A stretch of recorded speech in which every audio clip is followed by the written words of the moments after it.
мамлекеттің қызықшылығы үшін іштей тұрған қызмат қалған жоқ. Ар бір қызматкер, ар бір министр өзінің көкірегінде бір нәрсе уялап қалды. Мен паланчыға қызмат қылышым керек. Мен түкінчіге қызмат қылышым керек.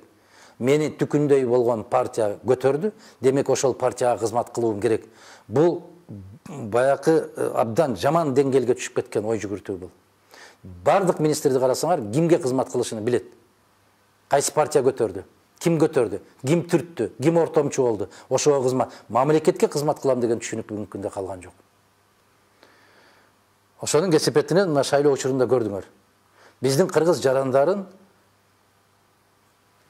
дүңүнөн топтоп туруп ошол жергиликтүү полициялардын колуна салып берип атпайбы?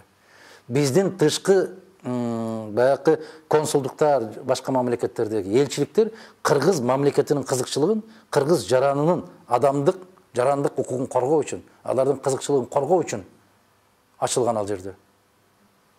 Өзүңөр күбө болбодуңарбы? Мына Россия Федерациясында башка мамлекеттерде карап көргүлө, шайлоо мезгилинде Жээнбековден башка кишиге добуш берем деген барын полициянын колуна салып бердиби? Керекпи мына Красноярскиде баякы ким кайсы жерде иштеп аткан кыргыздардын иштеп аткан жерине чейин билип барып, ошол мекеме жетекчилерине барып кайрылышып, иштен айдагыла мына. Бул саясатка аралашып атат дегенге чейин барышты. Демек, алар элчиликтин же болбосо башкы консулдуктун кызматын эмес, ал жеке инсандын көрпендесине, анын бир жетим жүгүрүгүнө айланып калган мезгил.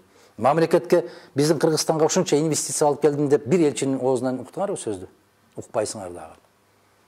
Алар ошол президенттин айланасындагы жүргөн 4-5 жетим жүгүрүктөргө гана кызмат кылып, ошолордун абалын сурап, ошолордун кызыкчылыгы үчүн иштеп турган бир ишканаларга айланды. Тилекке каршы ушундай.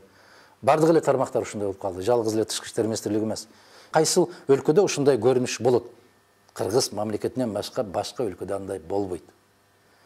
Элчинин үй бүлөсү, анда кызматкерлер Бишкектен ишарат болбосо, бир киши менен жолуга да албайт. Андай митингке чыгып эмес. Ошондуктан Бишкектен болгон ишарат деп билгиле. 100%.